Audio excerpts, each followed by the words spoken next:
కన్యారాశి. ఓం నమో శ్రీ లక్ష్మీ వెంకటేశ్వరాయ శ్రీ మహాగణాధిపతియే నమః. మరి అందరికీ కూడా భోగి సంక్రాంతి శుభాకాంక్షలు తెలియజేస్తూ మనం జనవరి 14 నుంచి జనవరి 20 వరకు మన యొక్క పరిస్థితి ఈ రాశి వారికి ఎలా ఉన్నది అనే విషయాన్ని మనం చూసినట్లయితే, ఈ రాశి వారికి శని 6th స్థానంలో 6వ స్థానం అంటే 6ష్ఠ స్థానంలో యోగకారకుడు. మరి చంద్రుడు 6, 7, 8 స్థానాల్లో చంద్ర సంచారం. ఈ కన్యారాశి వారికి ఈ 2 గ్రహాలే యోగంగా ఉన్నాయి. చెప్పాలంటే తృతీయంలో శుక్రుడు ఉన్నాడు, చతుర్థంలో కుజబుధులు, అలాగనే పంచమంలోకి రవి వస్తున్నాడు. వీళ్ళంతా సామాన్యమైన ఫలితాలు ఇచ్చేవారు. అలాగే సప్తమంలో రాహు, అష్టమంలో గురుడు. ఏదైనప్పటికీ నవగ్రహారాధన చాలా యోగవంతం మేరకి. అయితే ఇప్పుడు కూడా నెగిటివ్గా మనం ఆలోచించుకోకూడదు. ఎందుకంటే శని చంద్రులు చాలా యోగాన్ని ఇస్తారు. శని ఎంతటి పనినైనా విజయాన్ని సాధించి పెడతాడు. చంద్రుడు మనోధైర్యాన్ని ఇస్తాడు. మరి చంద్రుడు 6, 7, 8 స్థానాల్లో ఉండడం వల్ల వారం ప్రారంభంలో కార్యజయం, ధనలాభం, వారం మధ్యలో మంచి కార్యక్రమాల్లో పాల్గొంటారు. వారాంతం చిన్న చిన్న ఇబ్బందులు ఉండడానికి అవకాశాలు ఉన్నాయి.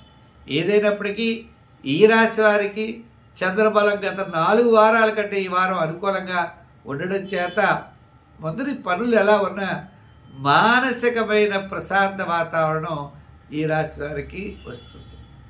ఇంకా పనులు అంటారా, కొన్ని కోర్టు వ్యవహారాలు, ప్రభుత్వ సంబంధమైన వ్యవహారాలు, లోన్స్, ఇటువంటివన్నీ వాయిదా పడడానికి అవకాశాలు ఉన్నాయి. ఉద్యోగపరంగా ఒత్తిడి ఉంటుంది. రాజకీయ పరంగా పెద్దగా గుర్తింపు ఉండదు. వృత్తుల పరంగా చూస్తే సమాధానం మనం చెప్పడానికి ఎక్కువైపోతూ ఉంటుంది. ప్రతివాడు ప్రశ్నించేవాడే. అంచేత మన వృత్తుల్లో పెద్దగా ఆదాయం అంతంత మాత్రం చేత ఉన్నప్పటికీ ఈ చిన్న చిన్న స్వల్పమైన సమస్యలు ఉంటాయి. ఉన్న వాటిని అధిగమించే అవకాశాలు ఉన్నాయి. ఇంకా వృత్తుల వారిలో కూడా ఇంకా పబ్లిక్ సంబంధమైన వృత్తులు కలిగిన వారికి కాస్త పరిభారం ఎక్కువగానే ఉంటుంది. విద్యార్థులు కూడా దక్షిణామూర్తిని ఆరాధించాలి. స్త్రీలు కూడా గురువార నియమం పాటిస్తూ ఉంటారు. అంచేత వ్యాపార పరంగా కూడా చూస్తే ఏదో జనరల్, కిరాణా, మెడికల్, ఫ్యాన్సీ, గృహోపకరణాలు, వస్త్ర, అపర, ధాన్య వారికి ఏదో వార ప్రారంభంలో కాస్త అనుకూలంగా ఉన్న సామాన్యమైనటువంటి ఫలితాలే కనపడుతున్నాయి. చేత ఈ రాశి వారు ఆరాధించవలసిన దేవుడు మన పరమేశ్వరుడిని ఆరాధించాలి. నవగ్రహారాధన చేయాలి. గురుడు అష్టమస్థాన సంచారం కాబట్టి గురువార నియమం పాటించండి. గురువారం నాడు శనగల్ని నానబెట్టి ఆవుకు పెట్టండి. అదేవిధంగా స్వీట్లు గురువారం నాడు కాస్త పంచిపెట్టండి. దగ్గరలో ఏదైనా రావి చెట్టు ఉంటే ప్రదర్శనలు చేయండి. ఇలా మనకి ఏది అనుకూలమైతే అది మనం చేయొచ్చు. ఆరాధించవలసిన దైవం శివారాధన. దానం చేయవలసిన పదార్థాల్లో శనగలు.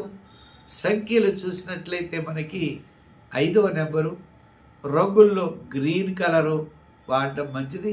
ఇలా వాడడం ద్వారా మరింత మంచి ప్రయోజనాలను పొందగలుగుతారు. స్వస్తి. ఈ కార్యక్రమాన్ని 10 మందికి అందించడం కోసం ప్రతి ఒక్కరు కూడా షేర్ చేయవలసిందిగా కోరుకుంటూ స్వస్తి.